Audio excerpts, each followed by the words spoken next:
When you talk about 100%, that's pretty low. Good morning. It's Friday, April 23rd. I was just looking at see if I can get this centered properly. There we go. Looking at an article published in the Mercury News here about how San Jose is trying to change its car culture by removing, or they're talking about, it's not going to happen, but they're talking about removing some of the requirements for parking. So if you build an apartment complex, you're required to provide a lot of parking. It's kind of nuts actually. And they're recognizing that, well, if you provide parking, then people will continue to drive cars, and if you provide parking, you'll continue to create heat islands with all the great big asphalt parking lots and all that kind of stuff. So they're finally, in a belated fashion, trying to address that. So fine, whatever. Um, a couple of lines in here got my attention. Let's see if I can find these real quickly. So here's one of them. Um, this is a city that is all about single family homes, and parking is in your Bill of Rights, said the deputy director of planning for San Jose. The issue of parking is very personal and very emotional for a lot of people. Now, you probably know where I'm taking exception to this. And parking is in your Bill of Rights. Actually, no, it's not. It isn't. You don't have any right to parking.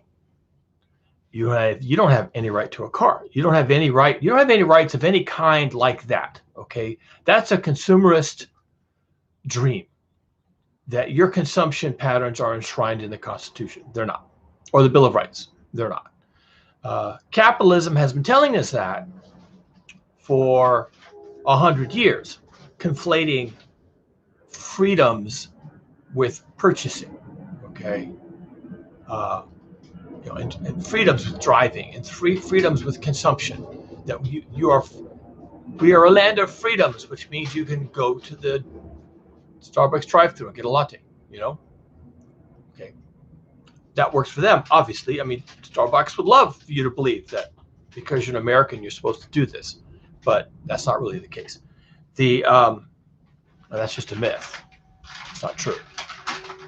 And if you think that, then you're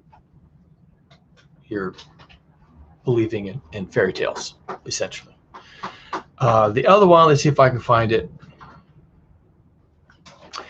The current vehicle-centric lifestyle is not only, this is obviously someone with a different mindset. The current vehicle-centric lifestyle is not only a threat to San Jose residents' quality of life, but it also has significant climate impacts that make management of cars and parking a high priority, said the authors of a report. Okay, so now someone is coming around, they're saying, yeah, about your freedoms and your Bill of Rights and all that stuff.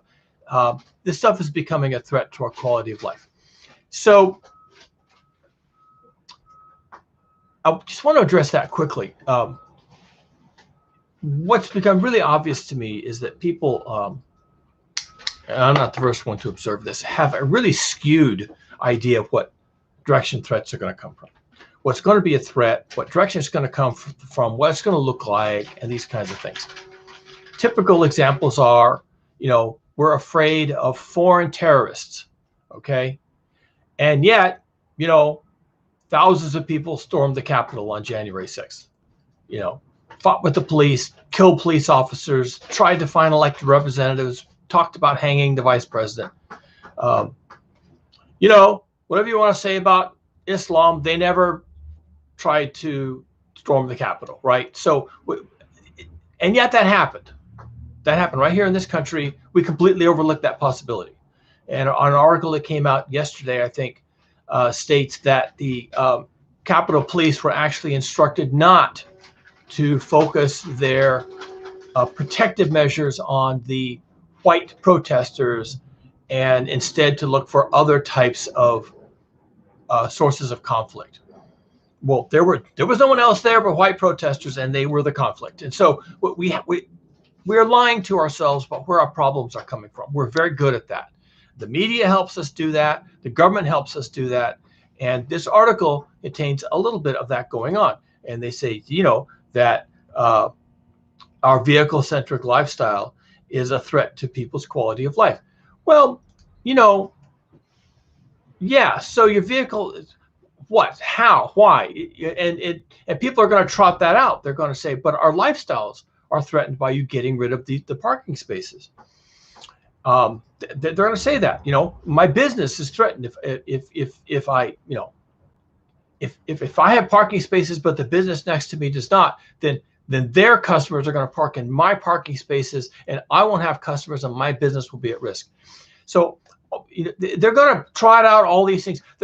Pretty soon you'll be hearing about how terrorism will take advantage of our lack of parking spaces, whatever. I mean, they'll come up with something, right? Freedom. It'll be about freedom. If we don't have enough parking spaces, and we don't have car-based culture, and we don't have cheap gasoline at $2 a gallon or even less, then our freedoms are at stake.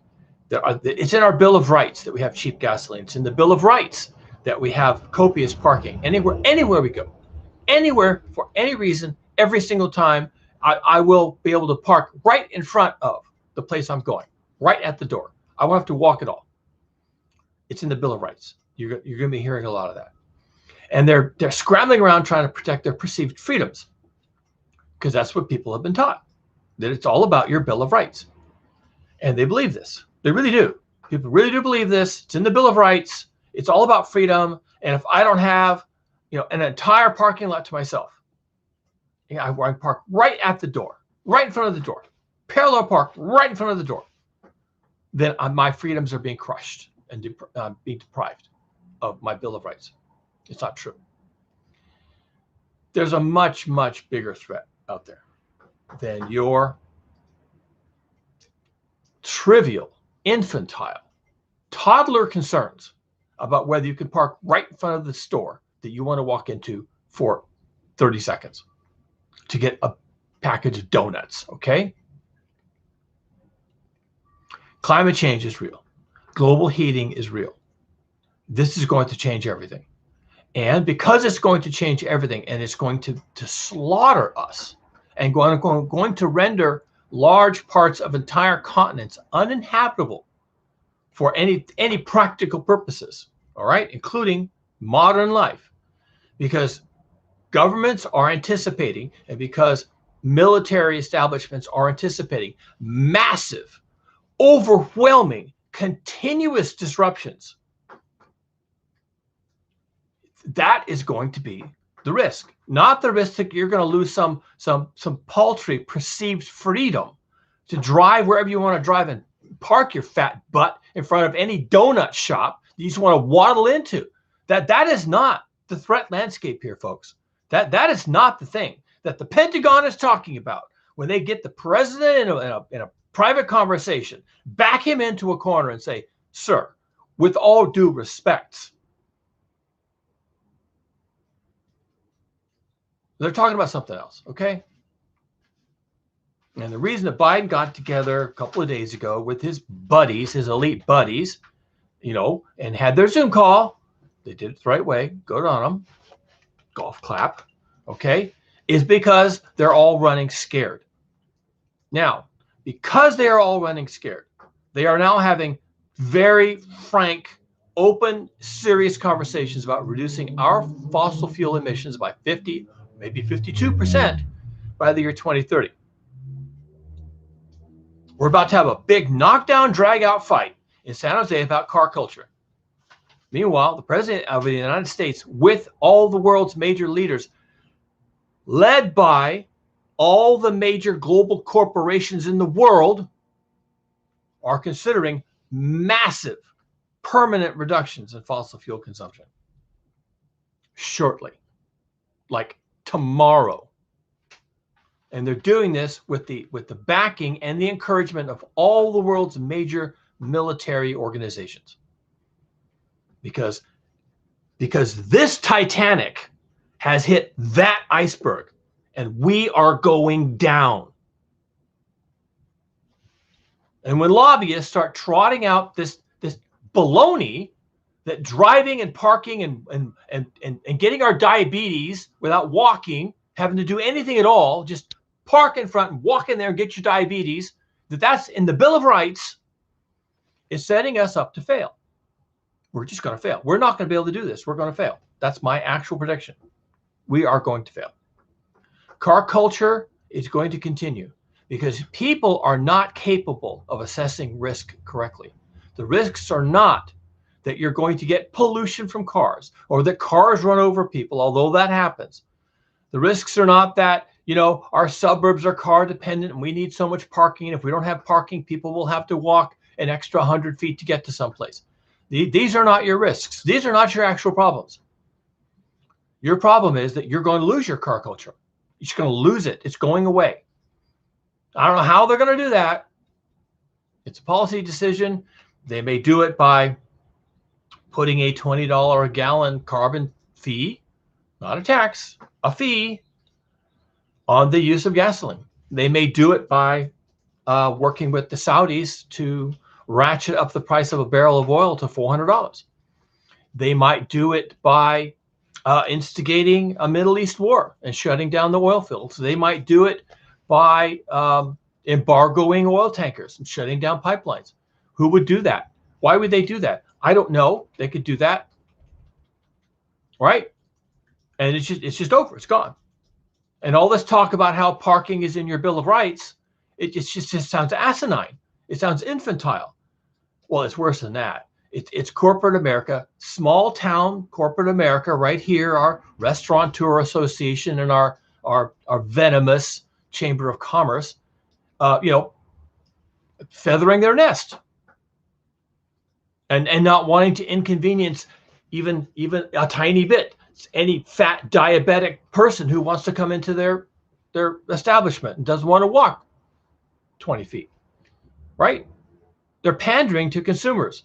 They're pandering to people who have a car with 14 airbags and surround sound, and that's where they spend most of their time, sitting on their fat ass in their car and driving their butt around and walking 10 feet into stores and getting their diabetes. That's America. That's how we are. That's how we do things.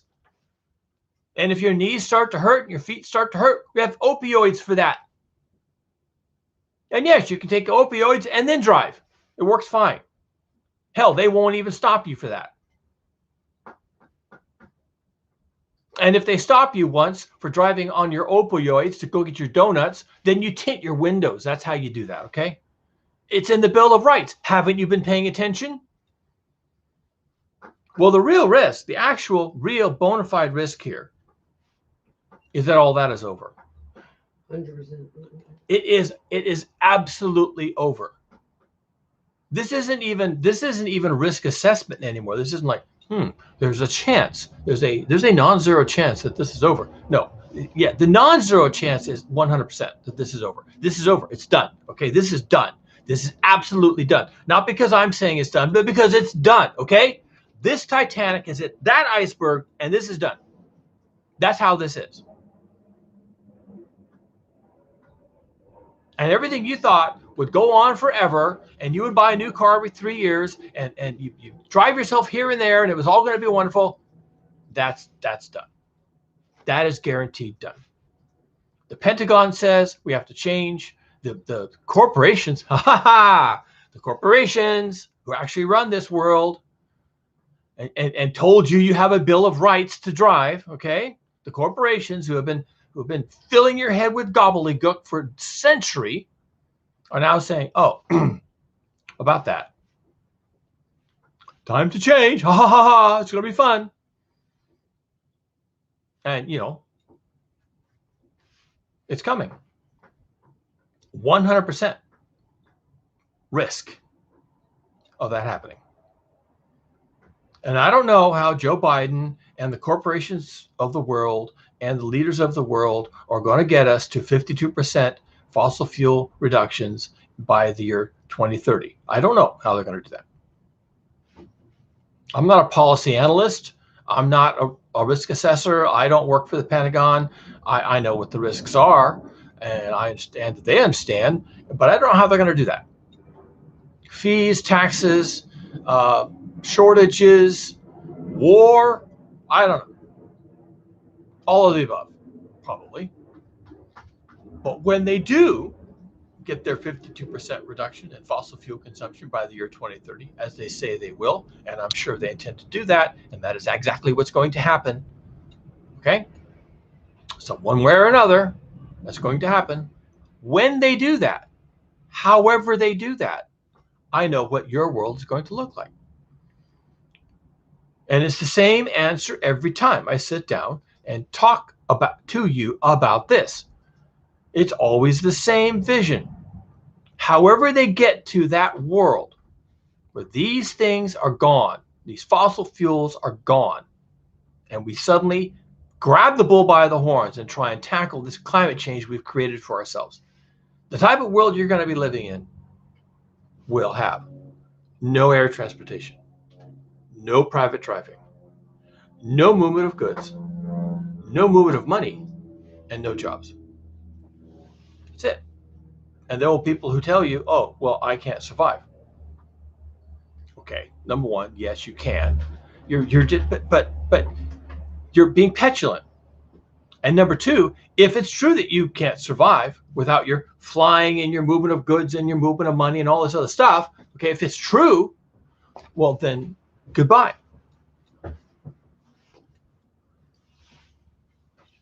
You're already dead. If it's true that you can't adapt and you can't survive without these things, then you're dead. That's what you're telling me. Because those things are going away. So prepared to die. Because that's what you're telling me.